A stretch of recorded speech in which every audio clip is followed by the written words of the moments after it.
Hello, welcome to another weekly update. I don't know about you, I thought things were supposed to slow down as we got towards Christmas. That doesn't seem to be happening yet. Certainly nothing shows any signs of slowing down at the moment, but that's okay. Like it's interesting that things keep happening. They're all interesting, exciting things. Got a couple of things to talk about this week. Not loads and loads of URLs to go through with you, but three things. But all three of those things warrant a little bit of talking about. So it's good to have the time to be able to go into them in a bit more detail. All right, so let's talk about the first thing. So the first thing is nothing to do with Microsoft Teams, but it is everything to do with communication and calling and development. So let's wind backwards a little bit to Microsoft Ignite and the announcement of Azure Communication Services. Announced at Ignite earlier this year. It's a great kind of fanfare, really exciting. It's a way for developers in Azure to spin up a resource inside their Azure tenant to an Azure Communication Services instance, and what that gives them is the ability to make voice over IP, video, audio calls using WebRTC to send messages via SMS, and I think probably some other functionality as well. I can't even remember. So it's a kind of exciting communication stack as a service in Azure. So yeah, pretty interesting. So that was kind of in my head, knocking around my head for a bit, and then I was kind of looking through some other announcements also at Ignite, and there's something else in Azure called static web apps. So they are kind of just interesting because they are tied. The way you deploy the code to them is via GitHub. So you tie them to a GitHub project, and then any changes that get made to that project and the code in that project,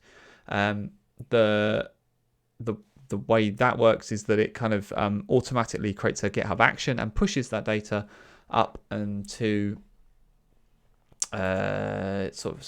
pushes that data up to your static web app. So that is kind of an interesting model, and they're currently free because they're in preview. They're kind of a very lightweight. They're meant for us to kind of single page applications. They're kind of a lightweight way of hosting static web apps. The kind of thing that makes them interesting as well, though, that they went into GA at Ignite, but the really interesting thing for me that kind of unlocked something was that you can write Azure Functions for static web apps as well and have them live in like an API folder. So you've got the application, so you might have your React app or your Angular app, whatever it is, that is kind of compiled to your static web pages in JavaScript. But then separately, you can have Azure Functions. Now, all those get packaged inside the same static web app. It's not like I'm saying you have to go and make some Azure Functions in Azure. You don't. You just write them using the same kind of language of C#. The structure looks the same. They're called Azure Functions under the hood, but actually they're kind of living inside this static web app container. And that is interesting because it means that you can have like a front end and a back end service, back end written using functions, front end just kind of React or whatever, but all packaged inside the same web app, all pointed to a GitHub repository so that any changes you make, you've got a perfect pipeline through into publishing. So I was thinking about that, and I was thinking about Azure Communication Services, and I was also kind of spent some time just thinking about like how we've been doing calling in 2020. And I don't mean like work and business and stuff. I'm talking about how outside of work, how we talk to each other. And I don't know about you, but we do family calls every week with kind of the extended family, the grandparents and all that kind of stuff. And it's a kind of a challenge to figure out the right technology to use there. Do you use Teams? Because actually outside of businesses, like lots of people who, don't use Teams at work, don't really get Teams for home. Like the Teams personal thing is new and exciting, but right now, like lots of people don't have it. So now you're making somebody download an app. Maybe you're giving them a credential to like a kind of a pseudo business account that you might have made in your tenant. Like it's not a perfect scenario. And then you've got to walk them through, like if it's kind of your parents or your grandparents or whatever, you're trying to walk them through downloading the Teams app, signing in as somebody. Like it's not great. And then some of the other services as well also have their problems and that sort of disadvantages and problems and all the rest of it. And so I was kind of looking around for something else, and I was like, wouldn't it be great if we could just make something? Because if we can make something, we can just make it perfect for like our family, how we like to do things, how we want it to work. And then kind of all those things came together, and I was like, well, wouldn't it be good if we could use Azure Communication Services and also so Azure Communication Services has a really good group calling sample application for doing group calls, so kind of like family calls, like group calls. But there's a couple of sort of limitations with it that mean it's not the perfect match. There's no entry code, for instance, and it's kind of meant to showcase how ACS works. It's not meant to be used kind of for actual calling, so like you have to paste in the group ID or just all this sort of stuff. So I put all those things together and mixed them around and worked on them for a little bit, and I've come up with an Azure static web app that hosts the Azure Communication Services group sampling app, which I've changed a bit. I've added like an entry code, I've taken away the ability to need to put in a group ID. I've kind of simplified some of the steps and made it into like a family group calling thing. And so I've got a whole blog post and video about it. If any of that sounds interesting, so the how-to blog post is, you don't have to be a developer at all. Let me show you what it looks like. You can follow through all of these instructions without writing any code at all.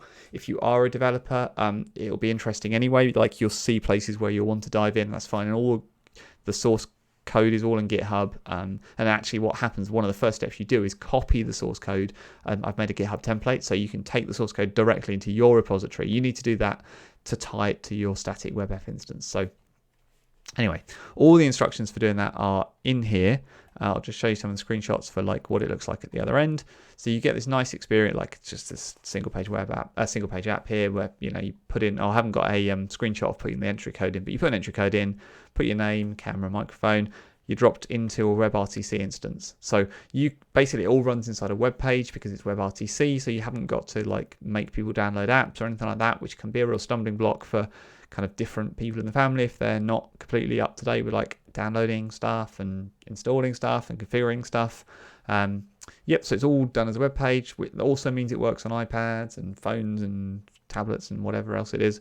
So that's kind of interesting. So all of that is there. There's also a long video about it where I walk through exactly how it works, and kind of walk through the steps of setting it up as well, so you can follow that as well. So all of that is there. That's kind of like an interesting one this week. It's kind of not really Teams, but it is calling and communication based, so I thought it was worth talking about. Kind of interesting thing that's happening. All right, other things that are happening. So this I kind of wrote up today. Turns out it's been a busy week for Microsoft Teams as well, specifically adding functionality to Microsoft Graph for developers. So a whole bunch of new API endpoints just got added to both the 1.0 and the beta Graph endpoints. So there's things now for working with apps in Microsoft Teams. There's a whole bunch of beta endpoints that have just been promoted to 1.0. Things for kind of support for managing applications in Teams. So installing, uninstalling, listing, getting, all that sort of stuff. So they've been in beta for a while. It's great to see them go to 1.0. That will unlock the places where I think they're really needed. So this type of control of applications is really important for enterprises and larger organizations that have a lot of governance and infosec concerns and procedures to follow and steps and all the rest of it. They really could use these APIs to help streamline that service and make it better. So it's really good to see them go into 1.0 because I know that will have been a blocker for kind of lots of enterprises who can't use the beta endpoints. We've had some new API calls into beta as well for managing applications and tabs in chat conversations. So this has been around a little while in the UI for Teams, but if you're in a one-to-one or group chat with someone or people, you can add apps and tabs to that experience as well. You're not just limited to doing it into like a bot conversation or a team conversation, a channel conversation. You can do it in chat, but there hasn't really been the API support to do that programmatically. So it's good to see those APIs come along as well. To kind of control those applications in chat and also tabs as well in chat. So all the kind of CRUD sort of controls as well as upgrading applications as well, which is obviously an important one. And then finally, two kind of new, very interesting APIs, interesting to anyone who is interested in pulling data from Graph in kind of bulk, or understanding what people are doing over time, reporting and trending and analysis of data. Two new APIs. The first to, for a specific user, go and get all of their chat messages. So like across the board, across the tenant, for that user, all of their one-to-one chats, all of their group chats, all of their meeting chats, anywhere that they have chatted, any interaction they've had that's not captured by channel chat or anything like specifically into an application will get caught by this. So that's really cool, really interesting. This is a protected API call. So protected API calls need prior authorization from Microsoft. There's a form to fill in. I put a link in the blog post because it gives access to really kind of personal data. It's your chat history. So I think, that's why it's a protected API. You can filter, because obviously you're going to get an awful lot of data if you do this for a user that's been around for a while. You're going to get an awful lot of data on this. So there are OData filters, so you can filter it. So for instance, you can filter on the last modified time between two values, so you can do that. Big new interesting slew of data there that is being surfaced. Message data, really, really interesting. And also channel messages. So I guess you can kind of get this anyway, but sort of. So you can kind of go through every channel in a team and get the messages in the channel. I'm not sure if you do that, whether you get the text of video conversations and audio conversations that happen inside that channel in the kind of text, the IM sort of modality of those. Anyway, this new API, you do get all those things. So the way this one works is you do it against a specific team, and it gets all the messages across all of the channels in that team. And like I say, includes text, audio, video conversations. Again, also a protected API call. Unfortunately, there's no OData parameters on this, so you're going to get a lot of data regardless of what you do. I think the way the data comes back paged, so you'll get a certain amount of results, and you can step through pages to get the rest. But yeah, this makes it much easier for people to get large amounts of information out of Microsoft Teams. If that's you, you'll find this really useful.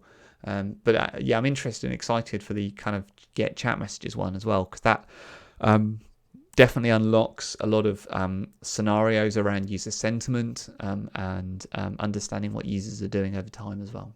So that's good. And then finally, the other thing I want to talk about is the Microsoft Graph Mailbag blog series. So the Microsoft team are starting a new series of blog posts called the Microsoft Graph Mailbag. They are, it's kind of a series of they call it insights, lessons learned, and useful samples for working with Microsoft Graph and other related services. The idea is that each blog post is kind of 5 to 10 minutes. It's called a mailbag.